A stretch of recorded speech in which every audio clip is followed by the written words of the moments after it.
Bismillahirrahmanirrahim. Assalamualaikum warahmatullahi wabarakatuh. Syukur alhamdulillah kita bisa berjumpa lagi di channel ini. Sholawat dan salam semoga selalu tercurahkan kepada junjungan kita Nabi besar Muhammad sallallahu alaihi wasallam. Allahumma sholli ala sayyidina Muhammad wa ala ali sayyidina Muhammad.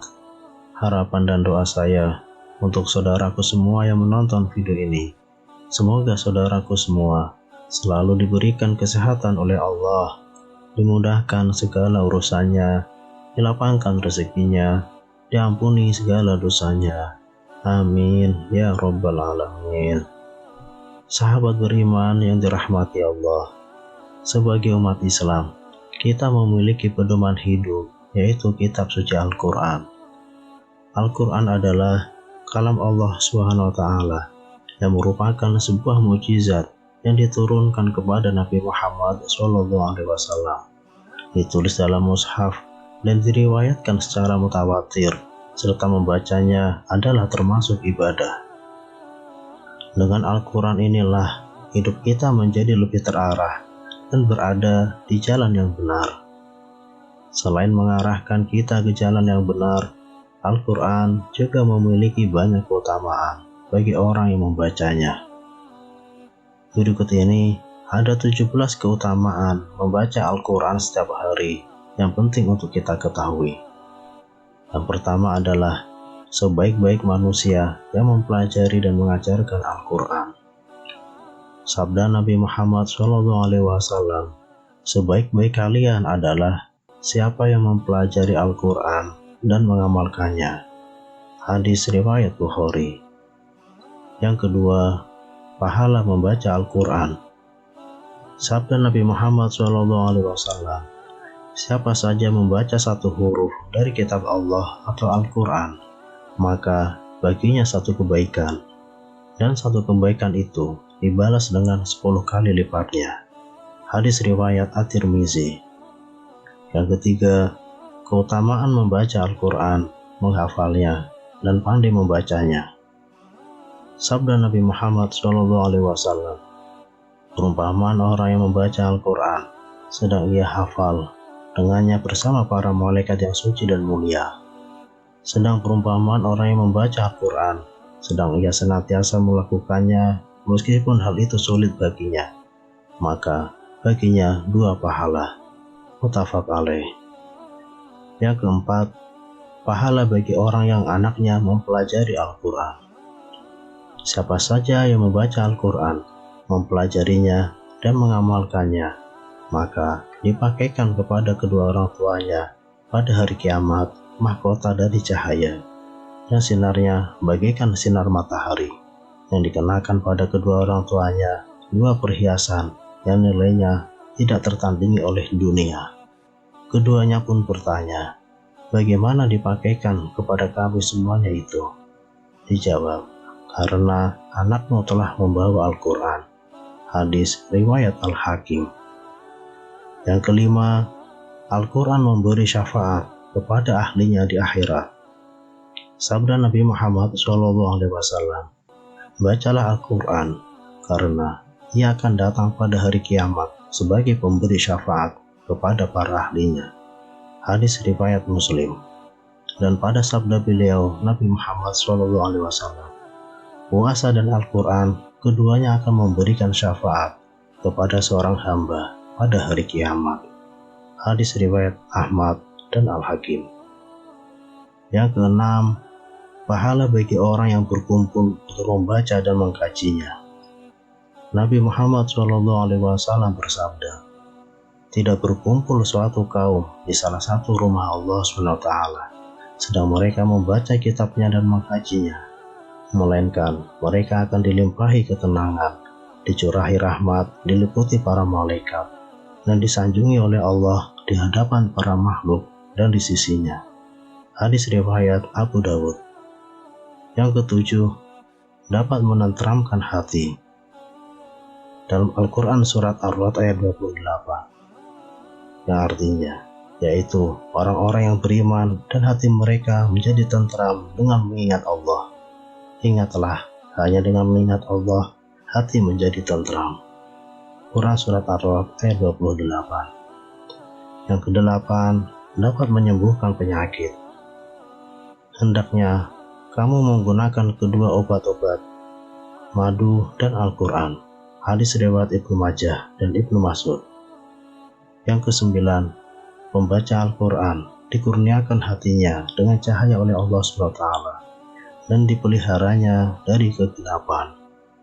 Diriwayatkan dari Abu Hurairah radhiyallahu anhu, yang maksudnya bahwa Rasulullah SAW bersabda, siapa yang mendengar satu ayat daripada kitab Allah Ta'ala atau Al-Quran, ditulis baginya satu kebaikan yang berlipat ganda. Siapa yang membacanya pula, baginya cahaya di hari kiamat. Yang kesepuluh, pembaca Al-Quran memperoleh kemuliaan dan diberi rahmat kepada ibu bapaknya. Nabi Muhammad SAW bersabda, siapa yang membaca Al-Quran dan beramal dengan isi kandungannya, dianugerahkan kedua ibu bapaknya mahkota di hari kiamat. Cahayanya atau mahkota lebih baik dari cahaya matahari di rumah-rumah dunia. Kalaulah demikian itu matahari berada di rumahmu, dipenuhi dengan sinarnya, maka apa sangkaan kamu terhadap yang beramal dengan ini atau Al-Quran? Hadis riwayat Abu Dawud. Yang ke-11, pembaca Al-Quran memperoleh kedudukan yang tinggi dalam surga. Bersabda Rasulullah SAW, dikatakan kepada pembaca Al-Quran, bacalah Al-Quran, naiklah pada derajat-derajat surga, dan bacalah dengan tartil, sebagaimana engkau membacanya dengan tartil di dunia. Sesungguhnya kedudukan derajatmu sehingga kadar akhir ayat yang engkau baca. Hadis riwayat Ahmad. Yang ke-12, membaca satu huruf Al-Quran akan memperoleh 10 kebaikan. Rasulullah SAW bersabda, barang siapa yang membaca satu huruf kitab Allah, maka ia akan mendapatkan satu kebaikan dengan huruf itu, dan satu kebaikan akan dilipat gandakan menjadi 10. Aku tidaklah mengatakan alif lam mim itu satu huruf, tetapi alif satu huruf, lam satu huruf, dan mim satu huruf. Hadis riwayat Tirmizi. Yang ke-13, orang yang membaca Al-Quran secara terang-terangan seperti bersedekah secara terang-terangan. Rasulullah SAW bersabda, orang yang membaca Al-Quran terang-terangan seperti orang yang bersedekah terang-terangan. Orang yang membaca Al-Quran secara tersembunyi seperti orang yang bersedekah secara tersembunyi. Hadis riwayat Abu Dawud. Yang ke-14, Al-Quran akan menjadi syafaat bagi orang yang membacanya. Rasulullah SAW bersabda dalam salah satu hadisnya, bacalah Al-Quran karena ia akan datang pada hari kiamat untuk memberi syafaat kepada orang yang telah membaca dan mengamalkan isinya. Yang ke-15, Al-Quran adalah cahaya di tengah kegelapan. Sabda Rasulullah SAW, aku wasiatkan kepada kalian untuk bertakwa kepada Allah dan Al-Quran. Sesungguhnya ia adalah cahaya kegelapan, petunjuk di siang hari, maka bacalah dengan sungguh-sungguh. Hadis riwayat Baihaqi. Yang ke-16, Ahlul Quran adalah keluarga Allah SWT. Sabda Rasulullah SAW, sesungguhnya Allah mempunyai keluarga dari kalangan manusia. Beliau SAW ditanya, siapa mereka wahai Rasulullah? Beliau SAW menjawab, mereka adalah Ahlul Quran. Mereka adalah keluarga Allah dan orang-orang khususnya. Hadis riwayat Ahmad dan Ibnu Majah. Yang ke-17, yang mahir membaca, dia akan bersama malaikat, dan yang terbata-bata mendapat 2 pahala. Sabda Rasulullah SAW, orang yang mahir membaca Al-Quran kelak mendapat tempat di surga. bersama para utusan yang mulia lebih baik. Sedangkan orang yang membaca Al-Quran dan masih terbata-bata dan merasa berat dan susah, maka dia mendapatkan 2 pahala. 2 pahala ini salah satunya merupakan balasan dari membaca Al-Quran itu sendiri. Sedangkan yang kedua adalah atas kesusahan dan keberatan yang dirasakan oleh pembacanya.